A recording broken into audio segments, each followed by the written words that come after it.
Magandang gabi po sa inyo lahat. Welcome to our show, Heartbeat Live. I'm your host, Ray Orosa. We'll be together for the almost next 1 hour, but not quite 1 hour. We'll be talking about many issues regarding things that, we've discussed a little bit in the past. But now we want to go back here because alam po ninyo, nakadinig tayo tungkol sa problema ng Mindanao mula sa mga taga-Maynila eh. And so I thought we would do is call on somebody who has been in Mindanao, who was born in Mindanao, born in the ARMM region, and who has distinguished himself in that area, who has from birth a very wonderful understanding, very profound understanding of the lifestyle and the situation and the tensions, yung problema doon sa Mindanao, ang pag-awayan ng Kristiyano at saka Muslim, at pagbakbakan din ng mga different Muslim tribes doon, ng MILF, ng MNLF, so he's quite familiar with that, in addition to which he has done something to devote himself really to the problem of Muslim Mindanao. Wala pong iba kung hindi ang dating Dean of the Law School at ngayon Executive Director po ng Institute for Authority and Governance dyan sa Notre Dame University. So talagang pinag-aralan niya po ang problema sa Mindanao. Wala na pong iba kundi si Attorney Benedicto Bacani. What opinion mo dito sa Framework Agreement na nagpirmahan na ang gobyerno ng Republika ng Pilipinas, ang GRP at saka ang MILF. Nagpirmahan na sila. Did they call themselves Bangsamoro already in that agreement o hindi pa? Yun nga ho yung Bangsamoro ho is nandito nga ho sa Framework Agreement. Meron na hong definition din yan. Ano? May definition, but who signed and as what? Ang nagpirma ho niyan yung MILF. At MILF? At MILF at yung gobyerno ho ng Pilipinas. Okay. So, do you know why perhaps, bakit hindi na isama dyan o there was no attempt to try to include? Kasi po sa Mindanao, hindi lang naman MILF ang concern, no? Nandiyan din ang concern ng MNLF. Nandiyan din ang concern ng mga indigenous people. Di ba? Yung mga ibang tribes doon na indigenous pero disadvantaged and underrepresented na hindi rin tumanggap sa relihiyon ng mga Muslim. Okay? Yan. They are not Muslims but they follow a natural or a naturist type of religion na some of them are Christian, some of them are pagans. They are not, no? Okay, but the issue is, bakit iisang partido lang ang tingin mo nasama? Ito ba yung maganda talaga para sa agreement na yan? Ang tinitinan ho dyan is isang nga hong partido yon, ano? Pero yun hong framework agreement, hopefully ho, ay maging inclusive ho in substance and in form and in process. Ang idea ho doon is that the framework agreement would provide for a structure, okay, for effective self-governance ng Bangsamoro, sa Bangsamoro territory, na magkakaroon ho na sabihin natin that will address ho yung root causes ng problema ng marginalization, that they will have the opportunity to govern themselves effectively. Now, ang question ho naman ng leadership, dapat ho, that will have to be settled in a fair election. So, what we have here is really ho the roadmap to build a kind of that infrastructure. Ang importante lang ho dito, dapat yung infrastructure na yon, totoo ho yun, na dapat inclusive. Okay? Kasi hindi lang naman ho yung MILF ang nandun. Yan nga ho ang problema. Kasi kaya complex ho, di ba? Komplikado. Dahil ang dami-dami hong grupo doon. Baka naman yan MILF lang nandiyan kasi silang meron lang 12,000 daw na armadong tao. Marami pong mga armadong grupo doon. Ano? Marami hong armadong grupo doon. Maski ng mga Kristiyano, maraming armadong grupo doon. Marami ho. Kaya nga ho, ito ho, tinitingnan ho lahat yan na sana, kung sabihin natin magkaroon talaga ng infrastruktura, kagaya hong sinasabi nyo na napakaraming armado, yung hong nasa framework agreement, meron hong provision dyan on normalization. Okay, yung provision na yun on normalization, Attorney Benny, does that include a provision na ang mga tao na mamumuno sa what will result as the Bangsamoro entity or whatever you want to call it, ay kailangan dumaan muna sa butas ng eleksyon para magkaroon sila ng karapatan to represent the Bangsamoro area? Ang novel ho dito na idea ho, yung istruktura ho ng gobyerno hindi ho, it will be a ministerial parliamentary system. So meaning, kaya nga ho sinasabi na, baka kanina may pinag-uusapan tayong political dynasties no? Sabihin natin yung mga domination ho ng mga political clans doon, ano? So ang sabi ho, ang isa hong intention sa tingin ko kasi matagal na rin ho namin sabi namin siguro maganda talaga yung parliamentary system na maging party-based ho yung politics doon, hindi personality oriented. Sa Kaya election, sa totoo ho, sa election ho, ang bobotohin would be partido. Partido, hindi tao. Kamusta po? Totoo po yun. Okay. So partido. yun ang puso ng ministerial system. Yes. Kaya nga ho, kahit na ho si Senator Enrile nagsabi na baka magandang eksperimento yan. Tingnan natin. If this will succeed in Mindanao, it will be a good model for the whole country. Okay? Unang-una ho, yung parliamentary ministerial system, tsaka yung system of decentralization talaga. At baka sabihin natin yung movement towards a federal Philippines. Okay, and we know there are a lot of people who are advocating federalism for this nation. But I remember when they were advocating federalism, kila Pepe Abueva at sila Lito Lorenzana and all the rest of them, they were talking about a transition period of about 10 to 15 years to switch from the presidential democratic system that we have to a parliamentary system. They were thinking of first of all, how do you create the different states? So it will take time, and certain provinces or districts will have them to learn how to group together so that it can become economically viable. Bago sila, and then so that transition period was being put at about 10 to 15 years, and nobody wanted to bet that they could accomplish it in 10 to 15 years. Kasi siyempre importante ho, viable yung estado mo, no? Ito nga ho yung medyo talagang challenge dito, no? Kasi alam niyo naman ho yung sabihin nating Bangsamoro region is almost totally dependent on the national government for resources, ano? Yung ARMM ho ngayon, 98% ho ng kanyang hindi nga ho revenues yun, ano? Galing yung budget niya, galing ho sa national government yun. Kaya ang isang key ho talaga dito is sabihin natin yung wealth generation or revenue generation, tsaka wealth sharing. Wala ba doon sa kanila? There are provinces and there are municipalities and there are cities. They have their own revenue structure. Marami silang nakikita, kinakuha ang pera doon, di ba? Problema nga ho, dahil sa gulo, yung economic activities ho talaga, sabihin natin, limitado. Kapag limitado ho yun, so siyempre, in terms of yung mga taxes ho, limitado din. So it's a chicken and egg ho na sitwasyon yun, no? And hopefully, yung cycle na yun can be broken, and sabihin natin, and it will lay the basis ho for peace and development. Ngayon, ang question ko sa iyo dito, Atty. Benny, tingin mo ba dito, minsan ma-establish, let's assume, no, na na-establish yung yung Bangsamoro, will there be free ingress and egress, yung labas-pasok, pwede ang mga tao dyan? Magkakaroon ng borders yan? Wala hong borders, kasi hindi naman ho, hindi naman ho estado yan, no? It is simply a politically... It's a political entity ho. Meron nga hong sinasabing asymmetric, ano? So, ang asymmetric ho yung relations between the Bangsamoro and the national government.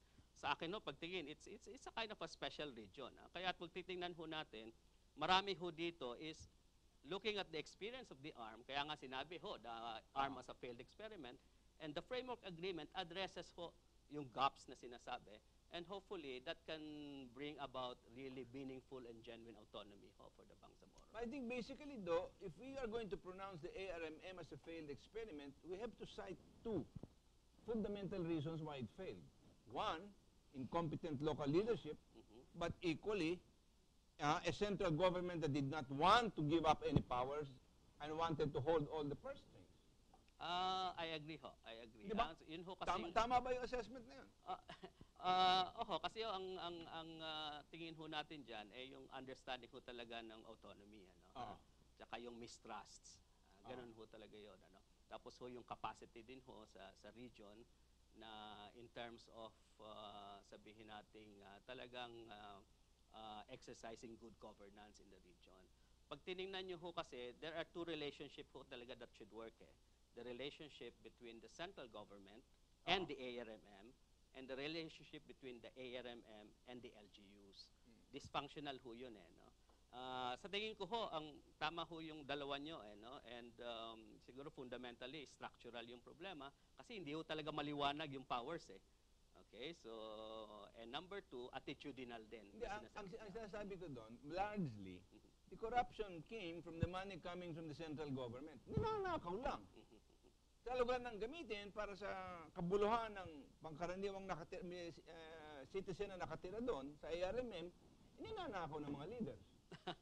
Yun ang mahirap. No? Hindi, totoo din ho yun. Ano? Kaya talaga namang kung corruption is at different levels at hindi lang naman sa ARMM.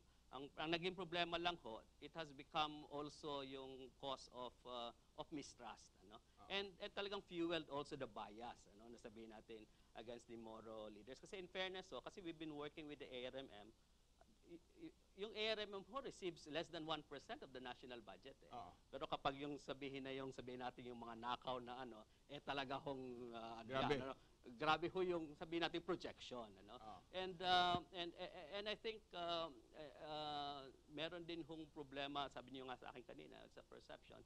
At the same time, yung problema din ho talaga ng concept of autonomy, yung bang sabihin natin on the part of the national government. So parang cycle ho yun, nagtuturoan na ngayon. They were Sinong may feeding on kasalanan? each other. Feeding on each other. Okay, from 0926-624-2769 from Edna of Laguna. Sa framework ng Bangsamoro, saan kasama ang mga Kristiyano?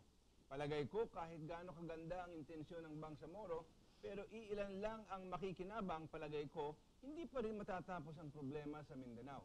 Tamang edukasyon o dapat i-educate ang mga tao roon, lalo na ang younger generation? Totoo ho yun. Tama ho yung suggestion niya. Talagang education ho is important. Gusto ko lang hong linawin yung sinasabing Kristiyano tsaka Muslim. Kasi dito ho, talagang hindi naman ho factor yung religion dito. Ang pinaka-factor ho dito is yung sinasabi mong ancestry mo. Okay? Na kung Bangsamoro ka, ikaw, sabihin natin indigenous to Mindanao, before the conquest. But sinasabi. Kaya nga ho, kahit na ho, meron ng Kristiyanong Bangsamoro. Meron ding hong Morong Muslim na Bangsamoro. At meron ding hong mga sabihin nating lumad or indigenous people. Pero meron ho silang right of choice. Okay, but the issue that I think is important is, huwag niyong isipin na kung ikay Kristiyano dun sa Bangsamoro o sa ARMM, kailangan umalis ka. Hindi ho ganon. Kaya nga ho, ang pinaka-key dito, dapat ho inclusive ito. Okay? Pero marami natatakot ang maraming tao. Bakit yung Kristiyano ka doon, mapipilita ka magpailalim sa Sharia law? Hindi ho. Yung Sharia law, maliwanag ho dito, is para lang sa mga Muslim. Para lang sa mga Muslim. At hindi lang ho dito sa Bangsamoro, kundi kahit na ho sa labas ng Bangsamoro, kung nandito ho sila sa Taguig, they can be, they can be under the Sharia What law. about how the Sharia law is being interpreted in other countries where it's sabihin, namumutol ng kamay, binabato, nilalatig ang mga tao? What about those kinds of punishments? Why will they be permitted under Sharia law, even if it's between Muslims? Kasi ho, kahit na yung sinasabi mong criminal jurisdiction yan, that is subject to our national laws, criminal laws, and sabihin natin part of our national court system. Ang gusto lang ho dito is yung competence lang. Kasi siyempre, sila ho nakakalam nun. At tingin ko naman ho, marami ho tayong guarantees dyan, na it won't happen. Yung sinasabi niyong putol ng kamay, kasi even our own constitution prohibits inhuman and cruel punishment. So basically what you're saying is that whatever happens in the autonomous region, the Bangsamoro, it's still subject to the constitution of the Republic of the Philippines. Ayun, maliwanag ho yun. Kaya nga ho, natanggap kaya napansin niyo yung MOA-AD noon, yung Memorandum of Agreement on Ancestral Domain, that was declared unconstitutional by the Supreme Court. So tanggal na. Kaya nga ho, marami dito na nandoon, wala na Kasi ang talaga hong position ng gobyerno is that, it should be within the parameters of the Constitution. However, gusto ko lang hong sabihin na hindi ho pino-foreclose yung charter change dito. Kasi isa hong function ng Transition Commission is to propose amendments to the Constitution if necessary. Okay? If they find it necessary. So pag-aaralan ho nila ito, ang framework agreement, and they will, sabihin natin, translate that into a draft basic law. What if they say, hindi, this is within the Constitution? Hindi naman pala, you should have to go and file a case before the Supreme Court. Kaya nga ho, importante dito is, sabihin natin talagang yung dialogue and ownership. Hopefully, alam niyo, pumupunta na naman yung mga tao sa Supreme Court if they feel aggrieved. Okay, so ibig sabihin, talagang matatapakan mo na yung karapatan nila. Marami tayong abogadong walang ibang magawa, no? Hopefully. Maganda nga ho kung nado si Justice Marvick Leonan ngayon. I'm sure he will have to inhibit sa question. But at least meron hong resource person doon, na sabihin natin that would really have kind of a really background on the problem in Mindanao. From 0929-579-1312 from Nick of Naga City. And I want you to express your opinion on this. I don't think the new framework agreement would be effective as we expected. Why? Because it only addresses the stipulation between the MNLF and government but not the MILF. Therefore, it follows that there are possibilities of misunderstanding again. Well, any agreement, there is always a possibility of misunderstanding. Baliktad ho yata yun. Ito ho, MILF ho ito. Dito nga. For me, there should be common agreement on the several groups in Mindanao. Well, that will mean MILF, MNLF, the indigenous peoples like the Lumad, as well as the Christians. Christian settlers there. But here, we have an agreement that covers only one party. Hindi ho. Pag tinignan nyo yung agreement, maliwanag ho talaga doon. But I mean, agreed to by one party. Agreed to. Okay. Marami naman hong levels yun. So eventually, kaya nga sinasabi nila na democratic yung process dito. Kahit naman ho itong agreement na ito, and it will have to be translated into a draft law, which will have to be subject to a plebiscite. Okay, yun. So, plebiscite. So, lahat ho nung tatanungin kung gusto nila. Will the peace agreement be subject to a plebiscite? No, not the peace agreement ho, yung draft, yung law ho, basic law. Is it still subject to a plebiscite in the area, or it is subject to the congressional review? Hindi, ang Congress ho will enact the basic law. Okay, so ang Transition Commission ho will draft the basic law for the Bangsamoro. Okay, and then the President will, under this agreement, the President will certify that as urgent, submit it to Congress, and hopefully Congress will adopt it, at least sabihin natin wag masyadong baguhin, kasi posible din ho yun na Congress will, will dilute the provisions, And then, that will be subjected ho to a plebiscite. Okay. Anyway, national plebiscite? Hindi ho. Or area plebiscite? Area ho. Doon lang ho sa core territories ng ARMM. Not ARMM. Core territories of the Bangsamoro under this framework agreement. Okay. Then, what if it's rejected by Congress? Ano nangyari ngayon? Hindi ho. Congress will approve ho a basic law but subject to a plebiscite. It will have to... But what if Congress does not pass that law? Yun ho ang doon. Problema yun. Nobody guarantees that it will pass. Kasi ang Congress ho natin has plenary powers. Plenary powers. Pero ang hope naman ho talaga doon is, sabihin natin, okay, marami ho mga critical din sa framework agreement, but this is the best, sabihin natin, best shot for peace in Mindanao. So let's give it really our best effort to make it work. There's one point that is a little bit disturbing to me. There is a provision in this framework agreement that says any territory that wants to join the Bangsamoro on a plebiscite of 10% of the population, pwede silang isama. Bakit ganun? Ba't hindi majority? Ang sinasabi ko dito is that kung meron hong 10% or sabihin natin resolution from the council, ito yung territory na contiguous sa core territories. Pwede ho silang isama doon sa sinasabi nating plebiscite na pwede silang tanungin kung if they want to be part of the Bangsamoro. Does that apply also to the other provinces that have already declined membership in the ARMM, like Palawan, for example? At dito ho, yung sabihin natin contiguous Unang-una, yung contiguous na area, yung malalapit na nakadikit. Ang hindi lang humaliwanag dito, kapag nagpe-plebiscite, sino ho yung kasama sa plebiscite? Yung inalisan ba nila? Okay, kunyari ho, sabihin natin sa Buanga, kasi isang issue ho yun na nire-raise. So kunyari, may mga ilang barangays doon na magsasabi na gusto naming sumama o 10%. Yung bang buong Sambuanga ang kailangang tanungin? Okay? Or yun lang bang... kaya yun ang medyo... Yun ho, nasa ano pa yun, nasa annexes yun, and it will have to be, sabihin nating, passed by Congress. But will they stop the MILF from making a campaign among these communities? Hey, gawa kayo ng resolution para makasama kayo? Well, in the end ho, yung mga tao ho will have to make that decision. Okay. From 0905-220-9525, from Lito, from Las Piñas, sabi niya, sa ordinaryong mamamayan ng Bangsamoro, ano ang benepisyo nila? Baka naman MIF lang ang makikinabang o mga politiko. Meron bang nababago dito sa ating bansa? Oo. Tingin mo? Hindi, talaga naman ho, talagang mga, sabihin ho natin ano yan, no? This is all game of the political elite, ano? Sabihin natin. Ha? So, ang hopefully ho is it will have to be inclusive enough na sasabihin natin na talagang the people will feel the dividends of peace, ano? Sa grassroots level. And that's the time siguro na talagang magkakaroon ka ng real peace. Ano? So it's a challenge. It's a challenge for everybody. But basically, is there any safeguard that the Bangsamoro entity, once it's formed, will remain a secular institution? As yun hong ministerial parliamentary, I think that's secular. Ano? Pag tinignan nyo ho yung framework agreement dito, I think yung element sabihin natin ng Islamic would be yung Sharia. No? So, na Sharia. At pag tinignan nyo ho yung current Sharia, hindi naman ho talaga nalalayo dito. Pinag-aralan na ho namin yan dito sa ARMM. At yun nga ho, kahit na nung sa ARMM, pwede pa nga ho silang mag-enact ng Sharia law nila. Ayaw lang nilang gawin kasi number one, they felt not competent to do it. Number two, you need to have a national law. Kasi pag sinabi mong regional law lang, paano maging applicable yan outside the ARMM? So yun ang palaging issue doon. Kaya ako ho, I can taga roon. Hindi ho ako sabihin nating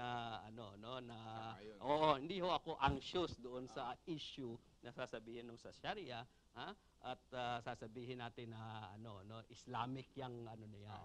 So I think it's really It's not going to be an Islamic No, region. no, it's governance. It's all focused on political governance. Okay, before we go ahead, I'm getting all kinds of signals here that we have to pause for a few reminders. Don't go away. We'll be right back and answer some of your texts.